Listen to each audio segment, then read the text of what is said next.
Shalom saudara-saudaraku yang terkasih. Saat ini saya akan menyampaikan sebuah kebenaran firman Tuhan yang saya beri judul PSBB. Mungkin kita sering mendengar kata PSBB akhir-akhir ini, yang berarti pembatasan sosial berskala besar. Namun PSBB yang saya maksud bukan itu, tetapi PSBB yang saya maksud adalah perubahan status berskala besar. Apa artinya perubahan status berskala besar? Mari kita lihat sama-sama saudaraku. Tapi sebelumnya kita akan melihat arti kata status atau definisi status menurut Kamus Besar Bahasa Indonesia, yaitu keadaan atau kedudukan orang, badan, dan sebagainya dalam hubungan dengan masyarakat di sekelilingnya. Jadi kalau perubahan status berskala besar yang saya maksud adalah perubahan keadaan atau kedudukan.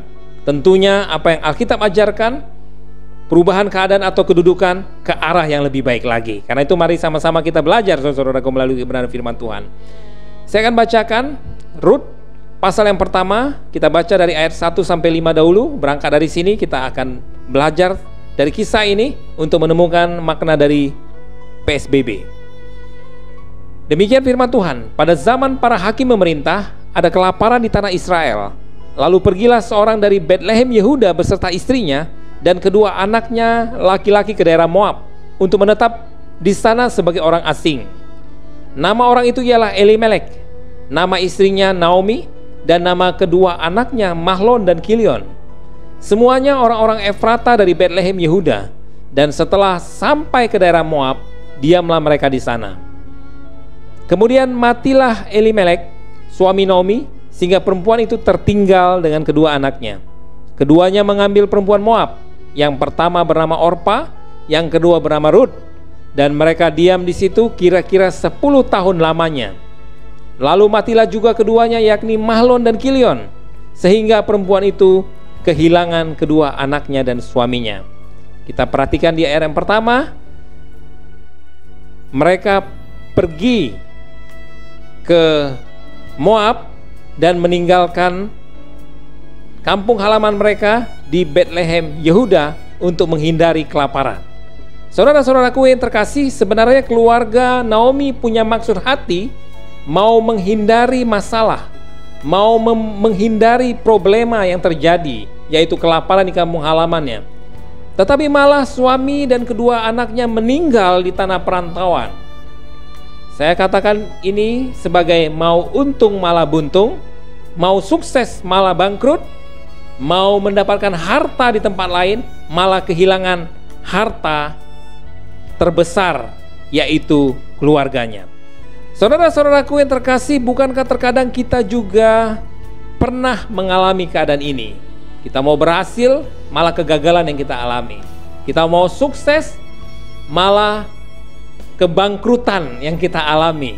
Saudara-saudaraku yang terkasih, kita mau terus belajar dari kisah ini. Nah, kita perhatikan di ayat ke-21, di sini Naomi berkata, dengan tangan penuh aku pergi, tetapi dengan tangan yang kosong Tuhan memulangkan aku. Dari ayat ini kita bisa mendapatkan gambaran tentang keadaan Naomi pada saat itu. Dia benar-benar terpuruk, saudara-saudaraku.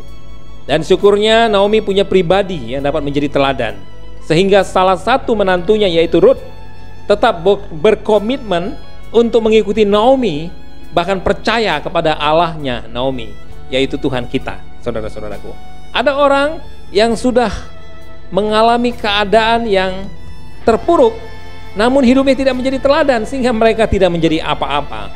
Kita melihat Naomi tidak demikian. Nah, saudara-saudaraku, apa respon Naomi saat mengalami peristiwa tragis dalam hidupnya? Saudara, Naomi pada saat itu sangat kecewa, sampai-sampai dia menamakan dirinya Mara, yang artinya pahit. Ayat 20 di sini dikatakan, tetapi ia berkata kepada mereka, janganlah sebutkan aku Naomi, sebutkanlah aku Mara, sebab yang Maha Kuasa telah melakukan banyak yang pahit kepadaku. Nama Naomi berarti menyenangkan. Namun saudara-saudaraku, dia merasa nasibnya tidak seperti namanya. Saudara-saudara ya, saya percaya saudara-saudara sekalian punya nama yang bagus, punya makna yang bagus dari nama itu. Namun kita perhatikan di sini Naomi tidak merasa nasibnya seperti dengan namanya. Naomi menyenangkan, sebaliknya dia katakan, sebutlah aku marah, yang artinya pahit, karena betul-betul pahit yang dia alami dalam hidupnya. Saudara-saudaraku, apa respon kita saat mengalami peristiwa yang menyakitkan dalam hidup? Marah, kecewa, sedih? Saudara-saudaraku, hal itu wajar, saudara-saudaraku ya. Bahkan dalam masa serangan wabah corona ini, pasti banyak orang yang kehilangan. Namun sebagai orang percaya, bagaimana kita menyikapinya, saudara-saudaraku?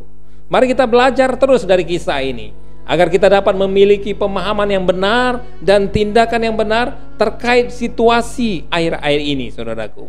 Mari kita lihat, saudaraku ya, kelanjutan dari kisah ini. Di ayat 22, demikianlah Naomi pulang bersama-sama dengan Rut, perempuan Moab itu, menantunya yang turut pulang dari daerah Moab. Dan sampailah mereka ke Betlehem pada permulaan musim menuai jelai.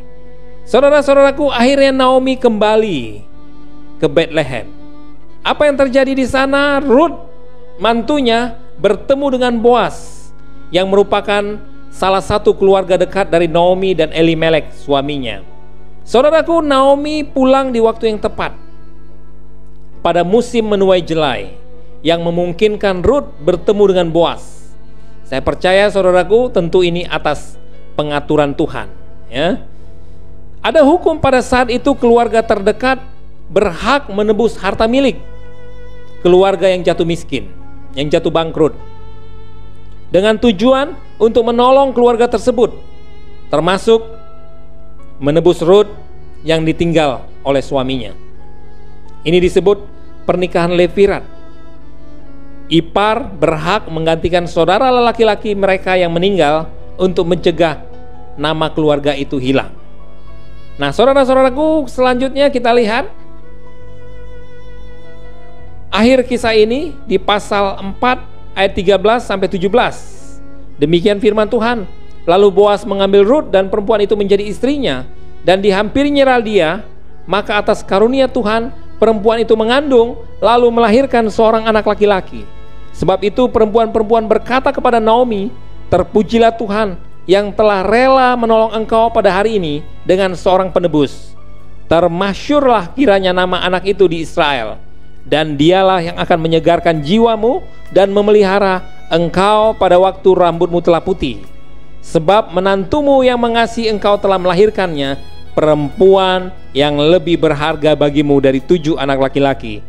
Dan Naomi mengambil anak itu serta meletakkan pada pangkuannya, dan dialah yang mengasuhnya. Dan tetangga-tetangga perempuan memberi nama kepada anak itu, katanya, pada Naomi telah lahir seorang anak laki-laki. Lalu mereka menyebutkan namanya Obed, dialah ayah Isai, ayah Daud. Saudara-saudaraku yang terkasih, pada akhirnya Rut memberikan cucu kepada Naomi, dan cucu itu diberikan nama Obed.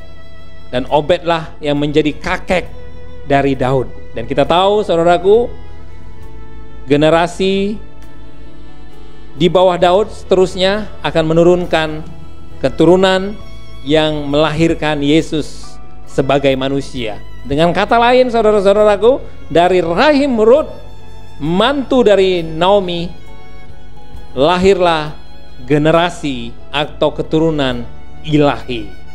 Saudara-saudaraku, dengan kata lain, Naomi mengalami happy ending. Di akhir kisah, Naomi mengalami yang saya sebut PSBB, saudaraku. Perubahan status berskala besar. Dari keadaan terpuruk menjadi terangkat, dari status terhina menjadi terhormat, dari kehilangan menjadi memiliki. Saudara-saudaraku yang terkasih dalam nama Tuhan Yesus, kalau saat ini saudara banyak kehilangan, juga kehilangan dalam segala hal karena virus corona, yakinlah di dalam Tuhan kehilangan itu akan digantikan oleh Tuhan. Kita akan mengalami PSBB asalkan kita memilih langkah dan tindakan yang benar, saudara-saudara. Nah, karena itu saudaraku, seperti sebuah kata bijak yang mengatakan kehilangan bukanlah akhir dari kehidupan, melainkan awal dari kehidupan yang lebih baik lagi. Haleluya, saudara-saudaraku. Puji Tuhan. Kita mau melihat ada dua hal yang dapat kita pelajari dari kisah ini untuk menjadi pedoman bagi kita menuju PSBB. Kita perhatikan dengan seksama, saudaraku, yaitu yang pertama, kehilangan dapat membuat kita sadar untuk kembali kepada Tuhan. Saudara-saudaraku, Naomi kembali ke Betlehem Yehuda, tempat rumah Tuhan berada. Walaupun awalnya dia sempat kecewa, namun akhirnya, saudara-saudaraku, dia tetap kembali kepada Tuhan. Saudara-saudaraku, kisah si bungsu adalah gambaran seseorang yang sudah jauh dari Tuhan, namun akhirnya dia kembali. Kita dapat lihat dalam Lukas pasal 15 ayat 11 sampai 32. Si bungsu sadar dengan keadaan dirinya yang terpuruk dan akhirnya dia kembali ke rumah bapaknya. Dan saat dia kembali, saudara-saudaraku, dia dipulihkan keadaannya sebagai anak bapa. Dengan kata lain, saudaraku, si bungsu mengalami PSBB. Saudara-saudaraku, terkadang Tuhan mengizinkan kehilangan dan kegagalan untuk membuat kita sadar dan kembali kepadanya, atau membuat kita lebih sungguh-sungguh lagi. Mungkin apa yang kita alami merupakan koreksi daripada Tuhan. Apa yang kita alami merupakan teguran daripada Tuhan. Namun apa yang harus kita lakukan pada saat ini? Kembalilah kepada Tuhan. Lebih sungguh-sungguh lagi kepada Tuhan. Andalkan Dia dan berserah agar Dia bekerja dalam hidup kita dengan caranya, saudara-saudaraku. Yang kedua, saudaraku, kehilangan dapat membuat kita sadar bahwa Tuhanlah harta terbesar kita. Naomi pada akhirnya menyadari itu. Walaupun tadinya dia pergi ke perantauan untuk mencari harta, untuk mencari keberhasilan, namun pada akhirnya dia menyadari harta terbesarnya adalah Tuhan. Si bungsu akhirnya menyadari hal itu juga. Berada bersama bapaknya jauh lebih besar dari harta warisan yang dia minta dahulu. Saudara-saudaraku, mari kita dengar kata bijak berikut ini, saudaraku. Ketika hanya Tuhan yang kita miliki, itu artinya kita tidak akan merasakan kehilangan lagi. Sebab Tuhanlah yang menjadi segalanya yang kita butuhkan. Dengan kata lain, saudara-saudaraku, kita mengalami PSBB. Pada saat kita kehilangan, tetapi kita masih punya Tuhan. Bersyukur, saudara-saudaraku, karena kita percaya pada saat kita masih memiliki Tuhan dan berharap bergantung kepada Dia, segala sesuatu itu dalam bentuk kehilangan yang kita alami akan digantikan oleh Tuhan. Saudara-saudaraku, dari sekian banyak tokoh Alkitab yang mengalami PSBB setelah menaati Tuhan atau tetap setia kepada Tuhan, saya mengambil satu contoh, yaitu Ayub, saudara-saudara ya. Ayub diserang iblis, ditinggal istri, dan tubuhnya menderita penyakit kulit yang parah, saudara-saudaraku. Harta, anak, semuanya habis, saudaraku, tetapi dia tetap setia. Hasilnya di Ayub pasal 42 ayat 10, Tuhan memberikan kepada Ayub 2 kali lipat dari segala kepunyaannya dahulu.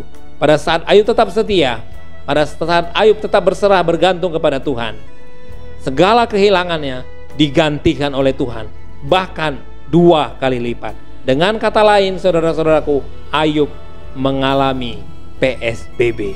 Saudara-saudaraku yang terkasih, sama seperti Naomi, di dalam Tuhan kehilangan, kegagalan, dan penderitaan akan berbuah manis atau berbuah kebahagiaan.